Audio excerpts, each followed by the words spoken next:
김윤경의 생생경제. 안녕하세요. 김윤경입니다. 임금 피크제를 해야 청년 일자리가 생긴다. 정부의 주장입니다.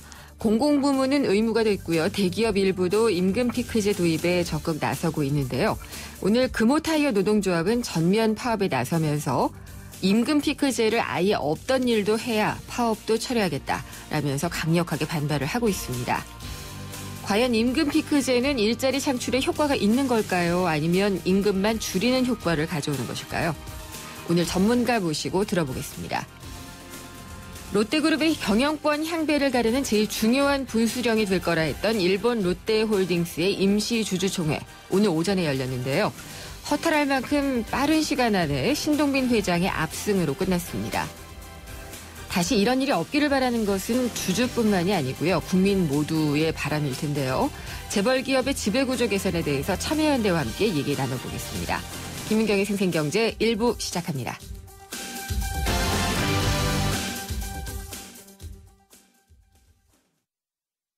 엄마라는, 도전이라는, 헌신이라는 이름의 흉터.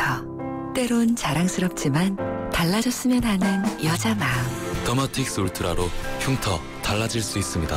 CPX 성분이 흉터를 흐리고 부드럽고 매끈하게. 흉터 전문 더마틱스 울트라. 본 제품은 의료기기입니다. 도시의 여러분, 저 김연아는 평창에 있습니다.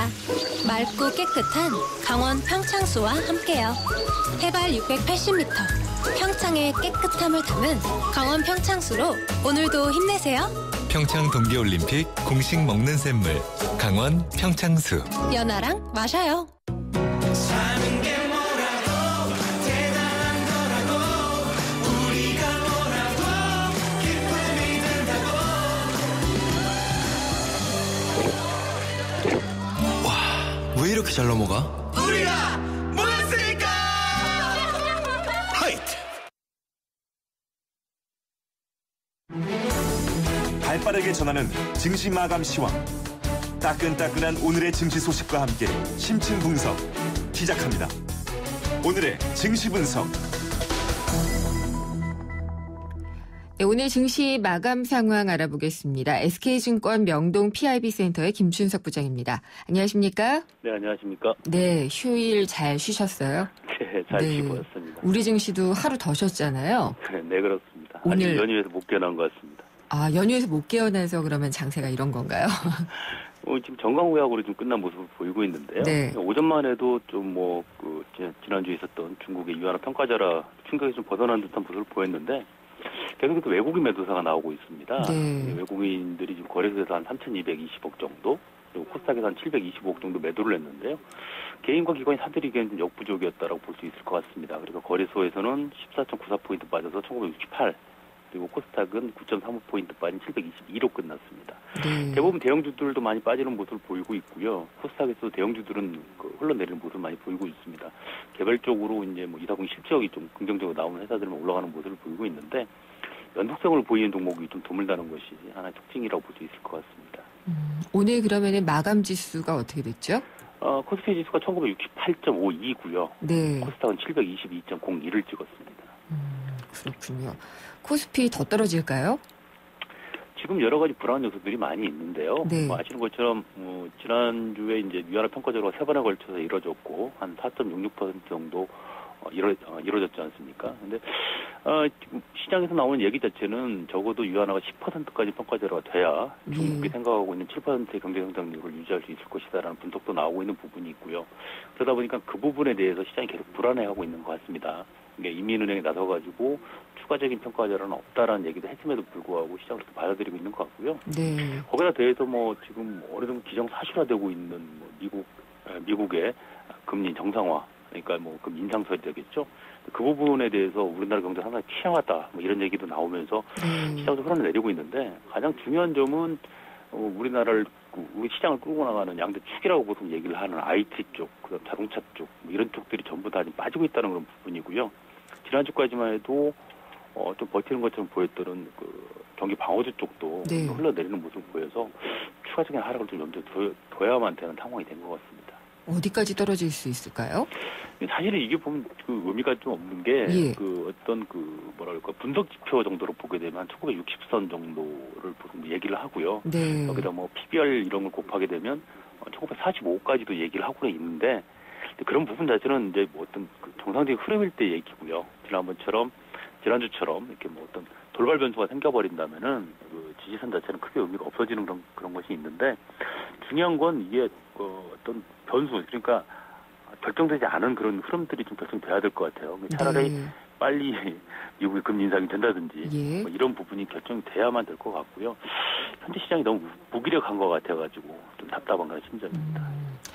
그 바이오 제약주 같은 경우에는 뭐 이런 것과 상관없이 오르고 내리고를 했지만은 많이 오른 편이었잖아요. 네, 그렇습니다. 오늘 시장에서는 어땠나요? 오늘은 마찬가지로 바이오 제약주들도 많이 빠지는 모습을 보이고 있습니다. 그렇군요. 그러니까 저번에도 한번 말씀드렸던 것 같은데 대부분 이제 바이오나 제약주 쪽, 그다음에 뭐 화장품 관련된 쪽 이런 쪽들은 보통 성장주라고 표현을 네. 하거든요. 근데 이 성장주의 중심에는 대부분 중국 쪽이 많이 있었습니다. 그러니까 중국 관련된 쪽이 많이 있었고요. 그리고 이 성장주가 가려고 진다면 전반적 시장 흐름이 좀 좋아야 되는 부분이 있거든요. 네. 그래서 그런데 이제 시장 흐름 자체가 좀 불투명해지다 보니까 그동안 많이 올라왔던 부분 자체가 자꾸 이제 강조가 되는 그런 것 같습니다. 그래서 지난주부터 해서 시장이 좀 흘러내리는 그런 모습을 보이고 있고요. 향후에도 중국이 그동안에 여러 가지 뭐 원자재 시장에서도 주된 구매처였고 네. 여러 가지 그 의미를 보였다는 걸 감안한다면 좀 조정이 좀 길어질 가능성이 있다고 생각을 해야 될 것 같습니다. 알겠습니다. 오늘 말씀 잘 들었습니다. 감사합니다. 네, 감사합니다. SK증권 명동 PIB 센터의 김춘석 부장이었습니다. 오늘 하루 당신이 꼭 알아야 할 경제 뉴스는 중요한 경제 뉴스를 콕콕 집어드립니다. 네, 오늘의 주요 경제 뉴스 살펴보겠습니다. 뉴스원의 최명용 기자 연결합니다. 안녕하십니까? 네, 안녕하십니까? 청년들 실업 정말 심각한 상황이잖아요. 네, 그렇죠. 그래서 정부도 뭐 임금 피크제를 비롯해서 여러 가지 묘안을 내놓고는 있는 것 같은데 기업들이 자발적으로 청년 채용 소식들을 좀 내놓고 있네요. 그렇습니다. 이게 자발적인 건지 집단에서의 약간의 강압이 있었는지는 아무도 알 길이 모르죠. 없습니다. 예. 네, 하지만 어쨌건 청년 채용을 꽤 많이 하겠다고 지금 발표하는 것들이 한두 군데 나타나고 있고요. 네. 대기업뿐 아니라 공기업들도 이런 계획들을 내놓고 있습니다. 오늘 좀 제일 큰 삼성그룹에서 이런 청년 일자리 종합대책이라고 발표를 했는데요. 네. 2년간 1,000억 원을 들여서 3만 명의 일자리를 만들겠다. 이런 내용이 골자입니다. 이 인원이 전부 다 삼성에 채용되는 건 아니고요. 협력사 취업 프로그램이라든가 또 이런 창업 컨설팅이라든가 또 일자리 맞춤형 그런 교육 뭐 이런 내용들이 포함이 되는 건데요. 이런 거 잘 따라가면 어쨌건 채용에는 조금 도움이 될 것이라고 생각이 됩니다. 뭐 구체적으로 몇 가지 조금 보면요. 네. 예, 삼성 고용 디딤돌이라는 프로그램을 새로 하기로 했는데 이게 삼성 계열사 및 협력사의 취업을 알선해주는 프로그램입니다. 약 3,000여 명 정도 채용할 예정이고 3개월간 직무 교육을 하고 3개월간 인턴십을 한 뒤에 이제 일부를 이제 채용하는 그런 프로세스가 될 테고요. 네. 인턴 과정에서도 월 150만 원 정도 이렇게 급여를 삼성에서 보장해주겠다 이렇게 발표를 했습니다.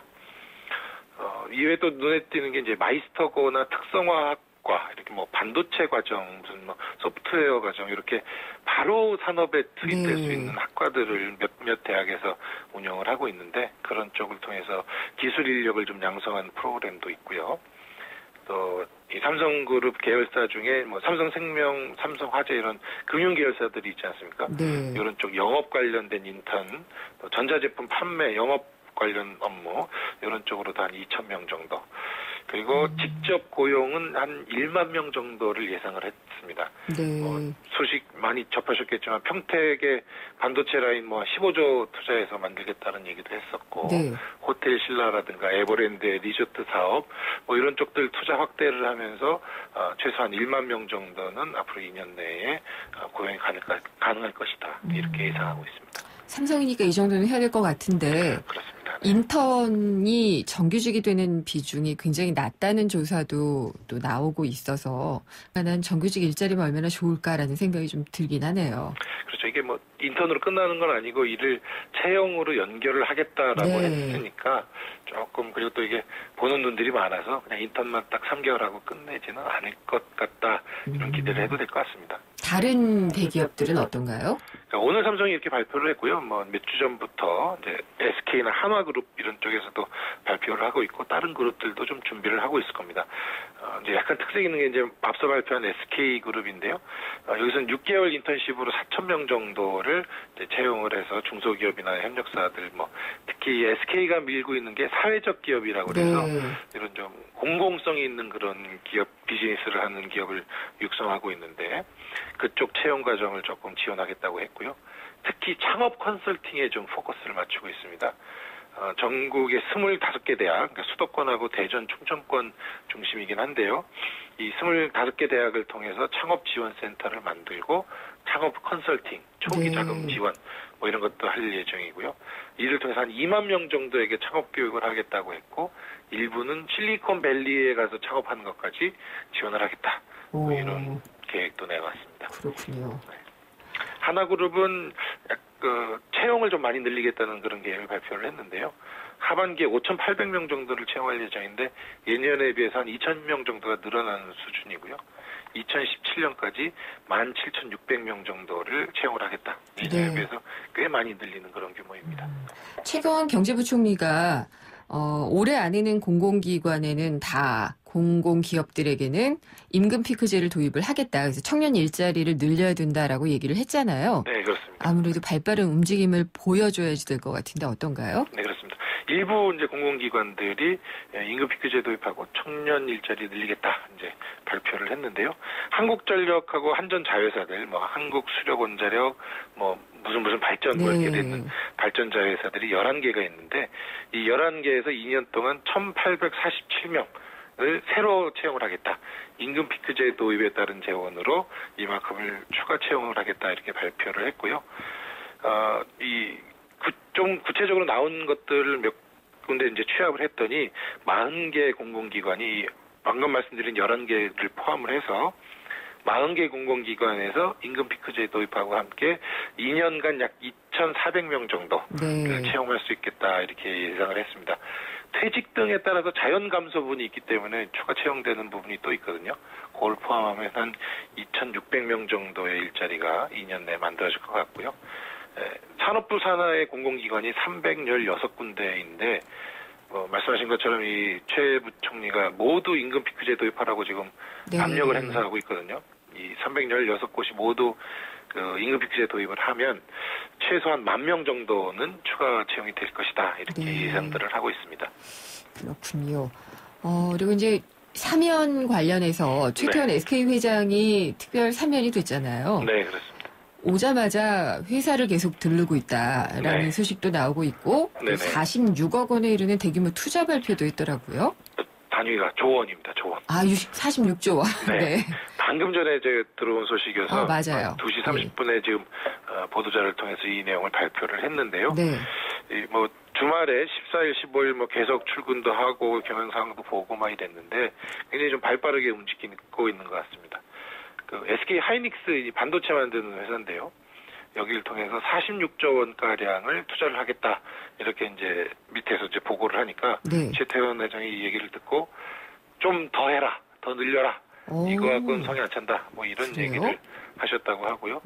투자 계획도 당초에 이제 밖에서 예상을 한 겁니다. 한 5년간 이 정도 투자할 거다 이렇게 예상들을 하고 있는데 이거보다 좀 집행식이 더 빨리 해라 이렇게 얘기를 하고 있습니다.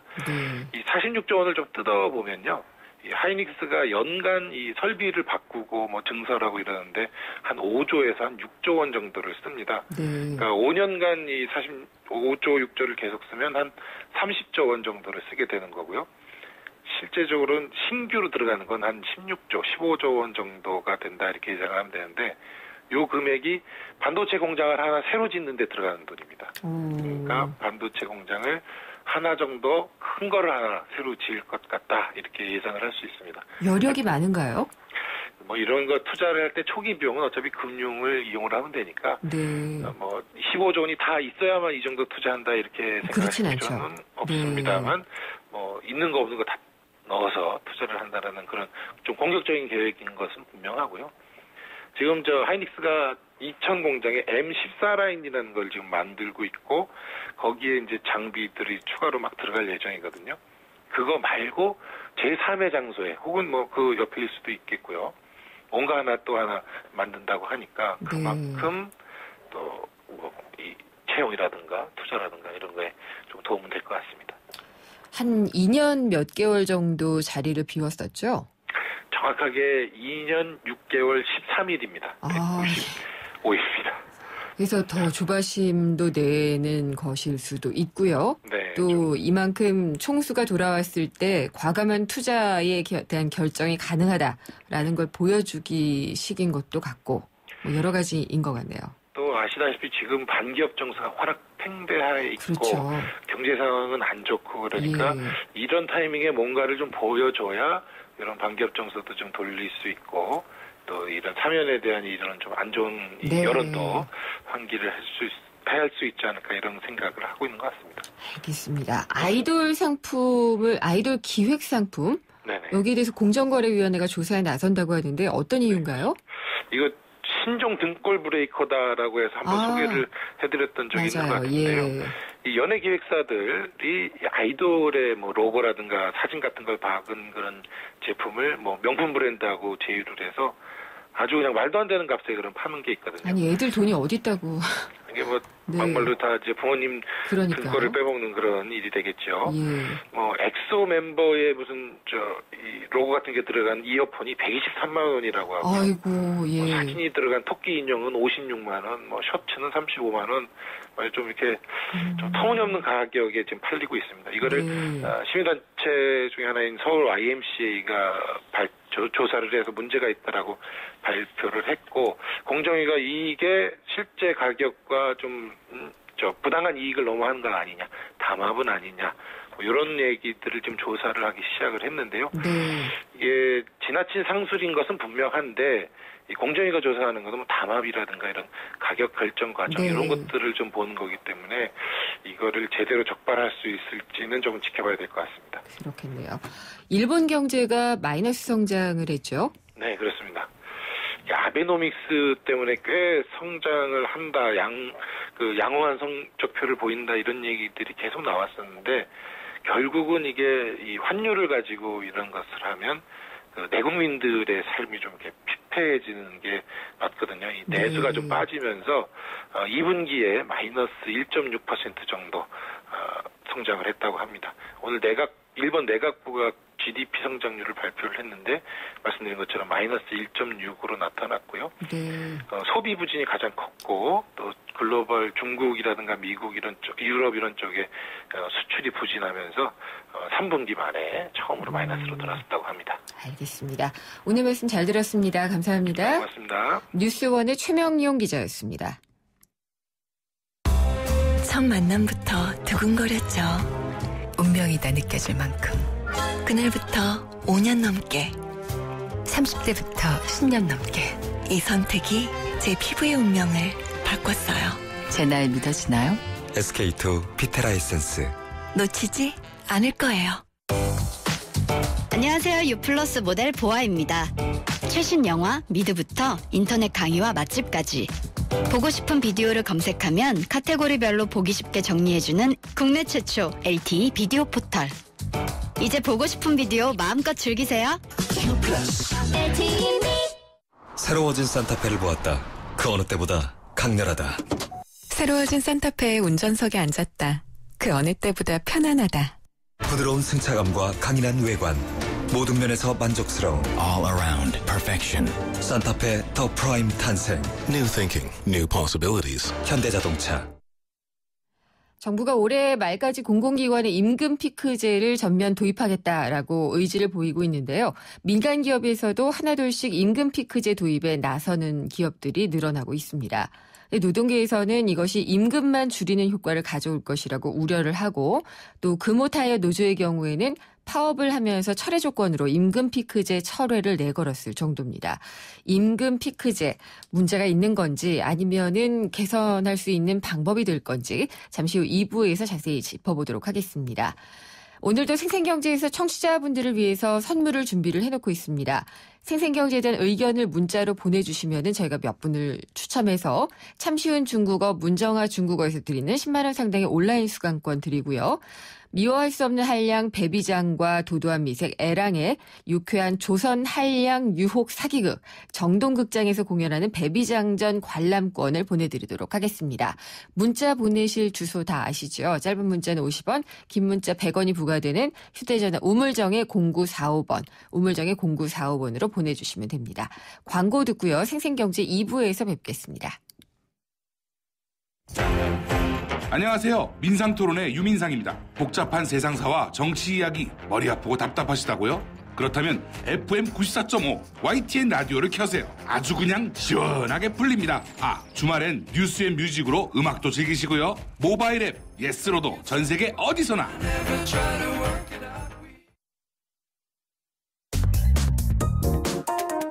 우리 경제의 민낯을 한꺼풀 벗겨보는 경제 뉴스. 경제를 위한 새로운 시각. 김윤경의 생생경제.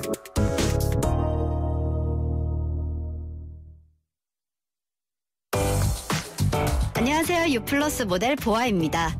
최신 영화 미드부터 인터넷 강의와 맛집까지 보고 싶은 비디오를 검색하면 카테고리별로 보기 쉽게 정리해주는 국내 최초 LTE 비디오 포털. 이제 보고 싶은 비디오 마음껏 즐기세요. 자작나무 숲과 광활한 바이카로수.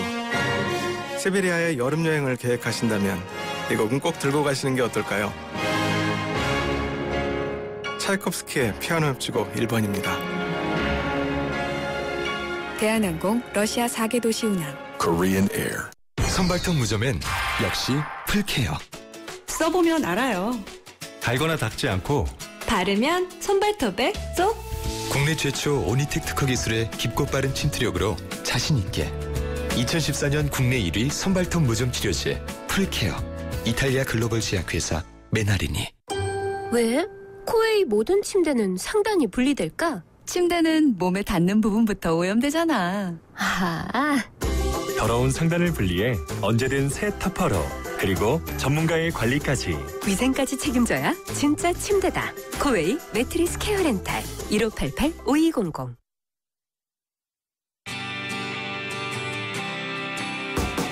살맛 나는 경제, 내 삶인 경제. 바로 김윤경의 생생경제입니다. 네, 오늘의 인터뷰는요. 노동계의 뜨거운 감자인 임금 피크제, 절충 방안은 없는지 알아보도록 하겠습니다. 김윤경의 생생경제 2부 시작합니다. 오늘만 해도 제가 임금 피크제 얘기를 굉장히 많이 드린 것 같은데 최경환 경제부총리가 올해 말까지 모든 공공기관이 임금 피크제를 도입하도록 하겠다라고 강력한 의지를 내비쳤고요. 발맞춰서 삼성, 현대자동차, SK, 민간 기업들도 이렇게 임금 피크제를 도입하겠다라고 나섰습니다. 그렇지만은 다 찬성하는 것은 아니고요. 금호타이어 노조가 3년 만에 전면 파업에 돌입을 했는데 임금 피크제를 철회하면은 파업도 철회하겠다라고 강경한 자세로 반발을 하고 있습니다. 또 이런 반면에 은행권에서는 임금 피크제를 이미 도입을 해서 한 10년 정도 흘렀는데 별 효과가 없었다라는 이야기도 있거든요. 갈등이 심해지고 있는 임금 피크제 과연 어떻게 봐야 될지 연세대 경영학과의 이지만 교수 연결해서 들어보도록 하겠습니다. 이 교수님 안녕하십니까? 네, 안녕하세요. 이지만입니다. 예, 임금 피크제 논란이 굉장히 뜨거워요. 네네. 그래서 대기업들은 많이 도입하면서 정부의 그 의지에 발맞춰 가는 것 같은데 또 금호타이어 같은 경우에는 이렇게 노조가 파업 조건으로 임금 피크제 철회를 내놓고 있거든요. 네네. 어떻게 보시고 계신가요? 그러니까 우선 우리 사회에서 임금 피크제가 이슈가 된 환경적 요인을 좀 살펴볼 필요가 있습니다. 네. 예, 지금 우리나라가 10%대 고도 성장기에서 지금 저성장기로 진입했습니다. 그리고 우리나라 지금 출산율이 OECD 국가 중에서 가장 꼴찌입니다. 가장 낮습니다. 그래서 저출산 고령화 사회에 진입했다는 거죠. 이제 그런 와중에 2013년도에 고령자 고용 촉진법을 개정해서 정년 60세 시대가 내년부터 바로 시작이 됩니다. 그렇죠.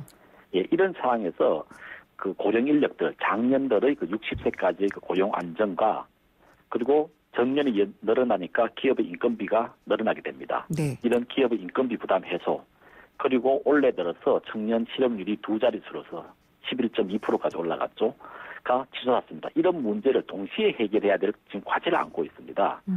이런 과제를 해결하기 위한 최선은 아니더라도 최적의 방안이 정년 60세와 연동된 임금 피크제 도입이라 볼 수 있습니다. 그런데 최근에 개별 기업의 사항에 따라서 임금 피크제에 대해서 노사가 합의한 기업이 있는 반면 금호타이어처럼 지금 파업까지 지금 선언하는 기업이 나타나고 있다는 부분이죠. 이 부분은 무엇보다도 왜 우리가 임금 피크제를 실행할 수밖에 없는가에 대한 환경적인 요인에 대한 노사 간의 공감대가 우선적으로 필요합니다.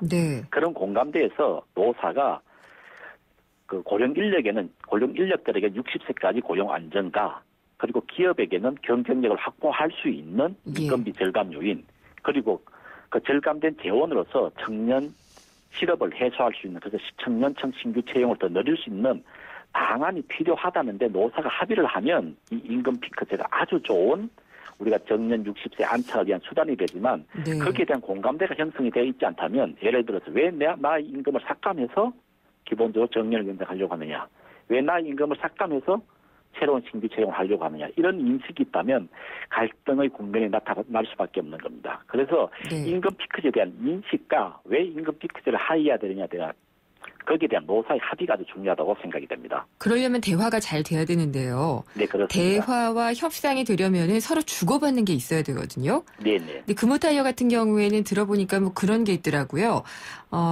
워크아웃 졸업하면서 굉장히 이제 노동자들도 힘들었었잖아요. 예. 그랬는데 이제 그렇게 해서 번 돈을 뭐 공장 투자라든지 이런 데 쓰면서 인건비를 삭감하려고 한다. 그게 임금 피크제 도입의 이유가 아니냐라는 식의 의식을 갖고 있는 것 같고요. 기업은 물론 아니라고 얘기를 하겠죠. 이게 참 뭐가 주는 게 있어야지 믿고 갈 수 있는데 그게 안 되는 게 문제인 것 같아요.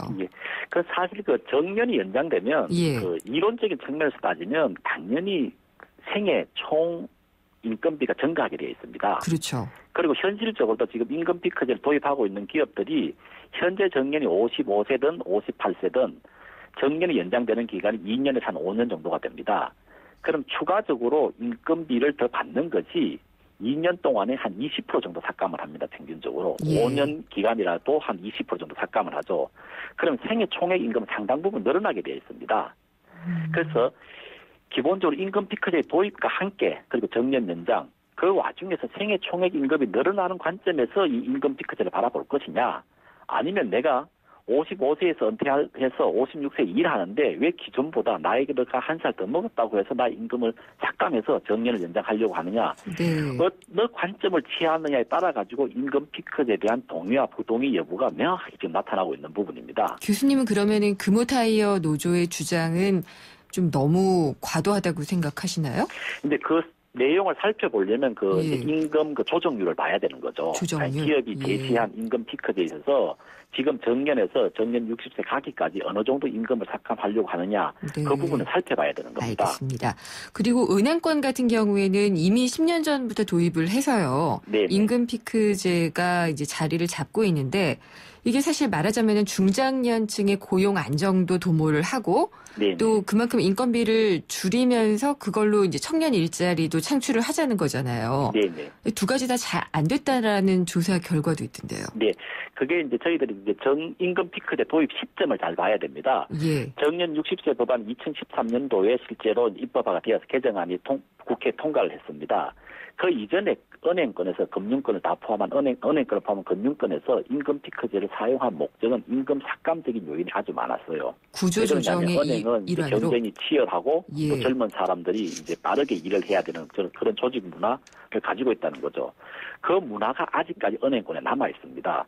그런데 지금 정부에서 추진하거나 그리고 저출산 고령화 사회에서 추진하는 임금 피크제는 임금 삭감의 목적이 아니라 정년 60세, 정년 연장을 안착하기 위한 수단으로서의 임금 피크제를 활용한다는 부분입니다. 근데 교수님, 그게 정부의 취지도 그렇고 상식적으로는 이해가 되는데요. 은행권에서 해왔던 것처럼 인적 구조조정의 이유로 임금 피크제가 사용이 될 수도 있잖아요.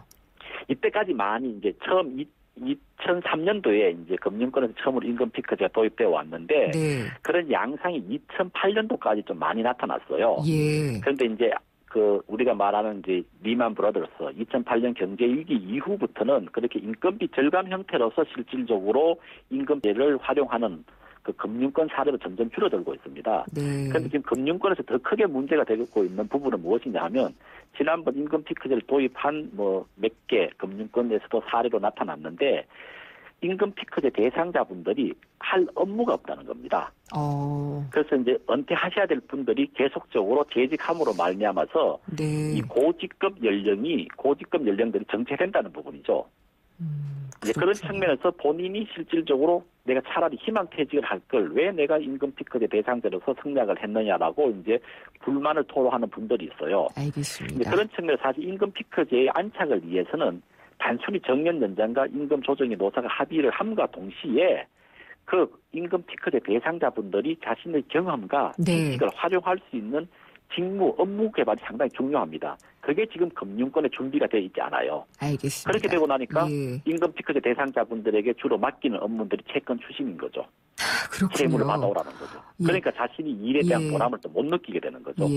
그런 문제들이 그런 문제도 지금 발생하고 있고 앞으로 그 문제를 해결하는 것이 또한 정년 연장과 임금 피크제 안착의 중요한 가늠자가 될 것 같습니다. 네. 그러면은 취지대로요. 청년 일자리 창출로 이어지게 하려면은 좀 제도적 장치가 필요하지 않을까 싶은데요. 네. 가장 이제 노동계에서 우려하는 부분이 그 부분입니다. 그 임금 피크제를 실행하면 실질적으로 기업의 측면에서는 절감되는 재원이 있어요. 그렇죠. 그 절감되는 재원을 가지고 청년 채용을 하지 않고서 달리 또 사용하지 않을까라는 의구심을 지금 노동계 상당히 많이 가지고 있습니다. 이제 그런 측면에서 이 부분은 정부가 그 정년 연장 정책과 임금 피크제 도입을 추진하는 과정에서 꼭 예의주시해야 될 부분입니다. 임금 피크제를 도입을 정부가 상당히 강하게 드라이브를 걸었는데 그로 말미암아서 노사가 합의를 해서 임금 피크제 실행했습니다. 절감되는 재원을 기업들이 청년 채용에 사용해야 되는 거죠. 감시 감독을 해야지 되겠네요. 예, 그 부분은 감시 감독이라기보다는 어쨌든 계속적으로 그런 방향으로 그 임금 피크제가 도입이 되지 않는다면 노동계의 저항은 점점 더 심화되는 부분이죠. 그렇겠죠. 그건 또 기업 내부의 갈등으로서 비화될 것이고 그러면 노사가 다 기본적으로 손해보는 피해 당사자가 될 수 있기 때문에 기업들도 왜 임금 피크제가 필요한가 그리고 임금 피크제 절감되는 부분으로서 청년층의 신규 채용을 확대하는데 협조를 해야 되는 거죠. 알겠습니다. 그리고 그 임금 피크제뿐만이 아니라 야당 일부에서 나오는 것 같은데 구성원들이 근로시간을 조금씩 줄이는 것도 일자리를 하나 만들어줄 수 있는 방법이라는 얘기를 하거든요. 네, 아주 좋은 아이디어입니다. 저는 사실 그 임금 피크제와 함께 노동계에서 근로시간 피크제라고 지금 부르고 있습니다. 이 근로시간 피크제가 결합이 된다면 지금 임금 피크제에서 절감되는 재원으로서 창출할 수 있는 청년층 신규 채용보다도 훨씬 더 많은 신규 채용이 일어날 거라고 보고 있습니다. 그런데 물론 이제 근로시간 단축했을 때 하나의 그 노사 간 쟁점 사항은 남아 있습니다. 어떤 걸까요? 임금 보존형 근로시간 단축이냐 아니면 임금 삭감형 근로시간 단축이냐 부분이죠. 그 부분만 조정이 된다면 실질적으로 임금 피크제와 함께 근로시간 피크제를 병행한다면 지금보다 훨씬 더 좋은 정책적인 효과를 발휘할 수 있는 것이 지금 노동계에서 주장하는 근로시간 피크제이면 틀림없습니다. 알겠습니다. 근데 임금 삭감형으로는 노측에서는 잘 안 가고 싶어 할 것 같은데요? 그게 이제 그 특근 문제죠. 지금 이제 주 40시간 하고 보통 이제 12시간 정도도 특근 잔업을 합니다. 그러니까 잔업 12시간 안 한 부분에 대해서 이 임금을 다 완전히 안 주느냐, 안 받느냐, 아니면 거기서 일정 부분을 근로자가 임금을 보전받느냐, 이 부분입니다. 그래서 이 부분도 상당히 이제 노사 간의 협력과 합의가 필요한 사안이죠. 예, 알겠습니다. 오늘 말씀 잘 들었고요. 진짜 중요한 게 정말 대화와 협력과 소통인 것 같다는 생각도 좀 해봤습니다. 오늘 말씀 감사합니다. 네, 감사합니다. 연세대 경영학과의 이지만 교수였습니다. 생생 알짜 부동산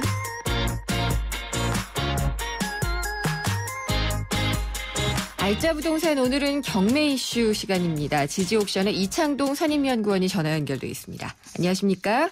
네, 안녕하세요. 네, 항상 그 해당 달의 마지막에 만나서 월 정리를 해주시잖아요. 예, 맞습니다. 7월에 경매 통계가 또 나왔죠. 예, 7월 경매 시장을 먼저 살펴보면요. 그동안 이제 주택 경매 시장이 굉장히 광풍을 보였었는데요. 7월 같은 경우에는 주택 경매 낙찰가율이 이제 제자리에 머문 반면에 업무 상업시설하고 토지 경매 낙찰가율이 오랜만에 큰 폭으로 상승했습니다. 전체적인 내용을 좀 살펴보면요. 7월에 경매 진행 건수 약 12,600건, 낙찰 건수는 약 500억 건을 기록했습니다. 지난 2월과 5월에 비해서 올해 들어서 세 번째로 이제 낮은 진행 건수와 낙찰 건수를 보였는데요. 아무래도 이제 전반적으로 경매 진행 건수가 많이 감소되는 추세이고요. 또 여름 휴가철이 이어지면서 법원 경매계에서 이제 신건 진행이 줄어들면서 물건 감소에 영향을 미친 것으로 보여집니다. 앞서 설명드렸듯이 그동안 고공행진을 지속했던 주거시설은 전월 대비해서 낙찰가율이 소폭 하락하면서 이제 86.1%를 기록했습니다. 반면에 이제 업무 상업시설은 전월에 비해서 무려 5.5%포인트 상승하면서 70.2%를 기록했습니다. 70.2%는 지난 2006년 6월에 75.9%를 기록한 이후에 약 9년 1개월 만에 최고치를 기록한 수치입니다. 지방광역시랑 수도권에서 이제 업무 상업시설 낙찰가율이 크게 상승하면서 전체적으로 낙찰가율을 크게 올렸습니다. 토지 같은 경우에는 이제 역시 전월 대비해서 약 6.7%포인트 상승하면서 73.9% 낙찰가율을 보였습니다. 토지 낙찰가율이 70%를 돌파한 것은 역시 지난 2012년 12월 이후에 2년 7개월 만입니다. 특히 지방광역시 토지 낙찰가율이 크게 올랐는데요. 평균이 약 110%를 기록했습니다. 굉장히 높은 수치고 역대 최고 기록인데요. 전체 낙찰가율 상승은 이제 지방광역시가 이제 이끌고 있습니다. 업무 상업시설은 이제 수도권하고 지방광역시, 토지 같은 경우는 지방광역시랑 지방도가 이제 낙찰가율 상승을 이끌었는데요. 보시면 아시겠지만 이제 지방광역시가 업무 상업시설이랑 토지 두 가지 지수에 모두 낙찰가율은 이제 상승을 이끌고 있습니다. 지방광역시가 경매 열풍을 좀 주목해 볼 필요가 있습니다. 여기는 광역시는 아니지만 제주도 같은 경우에 굉장히 좀 뜨겁다고 하잖아요. 제주 토지 낙찰가율도 170%를 기록하면서 역대 최고치를 갈아치운 바 있습니다. 뜨겁군요. 맞습니다. 7월에 역대 최고가의 공업시설이 낙찰이 됐다고 하던데 어떤 곳인가요? 공업시설은 저희가 이제 많이 다루지는 않는 내용인데요. 최근에 이제 역대 최고가의 공업시설이 낙찰이 돼서 저희가 전해드리려고 합니다. 최근에 언론을 통해서 보면 조선업계가 어렵다는 이야기를 많이 듣고 있는데요. 경매에서도 이런 현상이 잘 나타나고 있습니다. 7월에 법원 경매 물건 중에 가장 높은 가격에 낙찰된 물건이 경남 창원시 마산 회원구에 있는 성동산업 주식회사 조선소입니다. 성동산업하면 좀 낯설 수도 있는데요. 이 조선소는 과거에 이제 1970년대부터 90년대까지는 코리아 타코마라는 이름으로 2000년대 들어서는 한진중공업 조선소로 이제 명명됐었고요. 성동산업에서는 2007년도에 한진중공업에서 이제 인수를 해갖고 선박을 만들고 있던 곳입니다. 토지 총 규모만 약 12만 제곱미터 규모고요. 해당 조선소는 이제 국내 공업시설 경매 물건 가운데 역대 최고 감정가는 약 2,200억 원에 경매에 나온 바 있습니다. 하지만 조선업이 여건이 굉장히 어려운 가운데 해당 물건이 무려 4차례나 유찰이 됐습니다. 그래서 감정가가 이제 절반 이하인 904억 원까지 떨어졌고요. 아시다시피 그래서 이제 지난 7월 24일 날 경매에서 우리은행에서 채권을 인수한 채권자가 단독 입찰해서 감정가의 52%인 1,150억 원의 낙찰을 이뤘습니다. 왜 그렇게 산 걸까요? 이게 채권자가 낙찰을 받았다는 거는 사실상 이제 조선소에다 돈을 빌려준 은행에서 스스로 낙찰을 받았다는 얘기인데요. 아무래도 경기가 어렵다 보니까 가격이 더 떨어지는 걸 방지하고 낙찰 이후에 자신들이 이제 매각을 하려는 직접 매각하려는 그런 목적으로 보여집니다. 그렇군요. 그러니까 4번이나 유찰이 됐으니까 또 유찰되면은 또 가격이 낮아질 테니까 이 정도 선에서 시장 가격이 너무 떨어지다 보니까 그걸 유지하려고 직접 낙찰을 받은 걸로 보여집니다. 그렇군요. 근데 어쨌든 저수익밖에 올릴 수 없는 게 지금 자산 시장이거든요. 그렇기 때문에 수익형 부동산이라고 하면은 괜찮지 않을까라고 눈길을 주는 분들이 꽤 많아서 경매 시장에서 인기가 좀 있다고 들었거든요. 저희 앞서 설명드렸듯이 이제 업무 상업시설을 저희가 보통 그렇게 표현을 하는데요. 업무 상업시설 낙찰가율이 이제 9년 만에 처음으로 이제 70%를 넘어섰습니다. 낙찰률도 사상 기록하고 이제 수익형 부동산에 대한 관심이 뜨겁게 이어지고 있는데요. 말씀하셨듯이 적응이 이제 투자처를 찾지 못한 투자자들이 여윳돈을 투자를 해서 수익형 부동산에서 이제 수익을 기대하기 때문에 경매로까지 이제 열기가 이어지고 있는 것으로 보여집니다.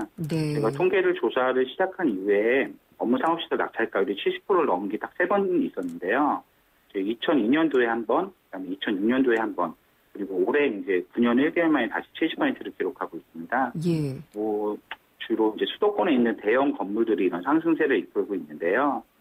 사례를 좀 살펴보면 이제 종로구 관수동에 12층짜리 호텔 건물이 지난달에 낙찰이 됐는데 약 341억에 낙찰됐습니다. 예. 감정가 대비 한 65% 수준이고요. 또 강남구 역삼동에 이제 또 건물도 하나 낙찰이 됐는데요. 243억에 낙찰됐습니다. 감정가는 약 100% 수준입니다. 네. 또 영등포에 있는 병원도 이제 10층짜리 병원도 경매에 나왔는데요. 이것도 신권의 경매에 나와서 감정가 85억 원에서 109% 기록한 92억 원에 낙찰됐습니다. 다 굉장히 높게 낙찰이 됐죠. 아무래도 이제 이런 수익형 부동산에 대한 관심이 올해 초부터 이제 서서히 높아지고 있었는데요. 아무래도 이제 그동안 주택시장의 상승세가 이제 계속되면서 수익형 부동산의 인기가 좀 가려졌던 것 같습니다. 네. 올해 하반기 이제 대출 규제로 인해서 주택시장이 좀 조정이 있으면은 수익형 부동산에 대한 수요가 이제 더 늘어날 걸로 보여집니다. 그렇군요. 그러니까 이 고수익을 올릴 수 있다라고 생각이 되는 수익형 부동산에 사람들이 자꾸 몰리다 보니까 다른 거 없을까라고 생각하면서 가는 곳이 이제 특수 위험 물건까지도 경매를 하시려는 분들이 좀 옮겨가고 있다고 하던데요. 예, 이게 특수 위험 물건이라면 이제 저희가 흔히 경매에서 얘기하는 이치권이라든가 네. 재매가 그런 사건들을 얘기를 하는데요. 예전에는 아예 쳐다보지도 않았습니다. 이치권만 걸려 있어도 입찰을 빼고 그랬었는데 이제 최근에 경매 낙찰가율이 주거시설 낙찰가율이 90%를 넘어서면서 네. 경쟁은 치열해지고 그렇기 때문에 위험은 높지만 고수익을 노릴 수 있는 이제 특수 물건으로 눈을 돌리는 투자자들이 많아지는 것으로 그렇게 풀이되고 있습니다. 네. 저희가 이제 자료를 좀 분석을 해봤는데요. 올해 유치권이나 법정지상권, 위반 건축물 같은 특수물건 낙찰가율이 70.8%로 기록했습니다. 작년에 비해서 약 8.1% 높아진 수치인데요.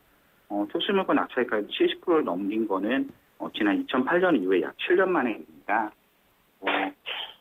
아무래도 이제 최근에 경매 물건 자체가 적고 주거시설 중심으로 일반 물건의 낙찰가율이 높은 탓에 특수물건에 대한 관심이 높아진 것으로 보여지는데요. 이제 이런 관심이 높아진 거에는 이제 정보에 대한 접근성이 많이 좋아진 것도 네. 요인이 하나입니다. 그렇겠죠. 최근에는 이제 경매 인문서 등을 통해서 특수물건 분석 요령 같은 것들을 흔하게 찾아봤고요. 인터넷 정보업체 같은 데서도 특수물건을 분석해서 정보량이 크게 증가한 게 큰 영향을 미친 것으로 보여집니다. 네. 이제 다만 이제 특수물건이라는 표현 자체가 이제 낙찰 후에 복잡한 권리 관계를 해결해야 될 가능성도 있거든요. 그럴 경우에 소송 같은 걸 진행해야 되기 때문에 이럴 경우에 낙찰을 받아놓고 해도 이제 권리 행사를 한동안 못할 수가 있습니다. 이런 건 좀 주의하셔야 될 것 같아요.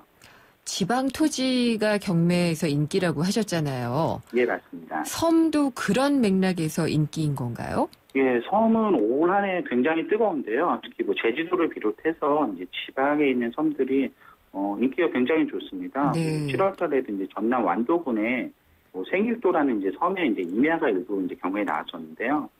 무려 63명이 경매에 뛰어들었습니다. 낙찰가는 무려 감정가의 1,112%, 약 1,865만 원에 낙찰됐는데 네. 감정가가 물론 낮긴 했어요. 166만 원에. 하지만 이 섬은 배를 이용해야 되고 그다음에 앞으로 이제 개발 계획도 불확실한 그런 섬인데도 불구하고 이제 이렇게 많은 분들이 임차에 참여했습니다. 네. 이제 아무래도 이렇게 섬에 이제 많은 분들이 임차에 참여하는 이유는 이제 최근에 이제 섬 투자가 이제 요트나 마리나 산업의 발전이라든가 인도 개발 규제 완화 등에 대해서 힘입은 것으로 보여집니다. 그렇군요. 전문가들 말씀을 들어보면은 이제 국민소득이 3만 달러가 넘어가면은 자동차에서 요트로 이제 부유층들의 관심이 넘어간다고 하는데요. 네. 이제 아직 걸음마 수준의 마리나 산업이 이제 점차 발달할 것으로 이제 예상되고 그에 따라서 이제 정박할 수 있는 정박소나 별장 등으로 섬 개발 수요가 많아질 것으로 보고 있습니다. 예. 또 이에 맞춰서 올해 해양수산부가 개발 가능한 무인도를 대폭 늘리면서 섬 투자 및 개발 여건이 좋아진 것도 이제 큰 몫을 하고 있습니다. 잘 들었습니다. 섬에 대한 인기는 여러 가지 국민소득이 올라가는 것도 있고 해수부의 정책도 있고 여러 가지 요인들이 또 작용을 하고 있는 거군요. 다음 달에도 또 좋은 정보 기다리겠습니다. 감사합니다. 네, 감사합니다. 지지옥션의 이창동 선임연구원이었습니다. 높게, 더 높게. 모두가 세상의 높이에 도전할 때. 높게, 더 높게. 한양은 행복의 높이에 도전합니다. 사람의 행복보다 더 높여야 할 것은 없기에. 건설, 행복이 되다. 한양. 포르쉐 모터스포츠. 이것은 모든 포르쉐의 기원이며 모든 아이디어의 시작이며 스포츠카의 새로운 기준을 만들어가는 끝없는 영감의 원천입니다. 그것이 바로 모든 포르쉐가 스포츠카인 이유입니다. Every Porsche. Sports car. 고덕 산업단지와 개통 예정인 KTX 지제역의 비전은 함께 누리고 새롭게 들어설 대형 복합 쇼핑몰을 앞에서 즐기는 이 편한 세상이 찾아옵니다. 미래가 빛나는 평택, 그 위에 빛나는 생활까지 이 편한 세상 평택 용이 8월 오픈 예정 1544-3033 대림. 형, 이 차가 말이야 냄새 안 나? 근데 역시 남자한테는 차가 좋지 않나? 향으로만 덮지 않고 진짜 차 안의 냄새를 없애주니까. 나만 모르는 내 차 냄새엔 베브리즈 차량용. 사는 게 뭐라고 대단한 거라고 우리가 뭐라고 기쁨이 든다고. 와, 왜 이렇게 잘 넘어가? 우리가 모였으니까. 하이트. 김은경의 생생경제 2부 포스코와 함께 했습니다. 일본 롯데홀딩스 임시 주주총회가 오늘 오전에 열렸는데요. 신동빈 회장이 압승을 했고 30분 만에 끝났습니다. 무엇보다 관심이 가는 것은 이번 경영권 분쟁으로 드러난 롯데의 전기 회로보다 복잡하다는 지배구조 문제. 이번 어떻게 해결할 수 있는 것인가의 여부인데요. 내시 뉴스 듣고 생생경제 3부에서 짚어보겠습니다.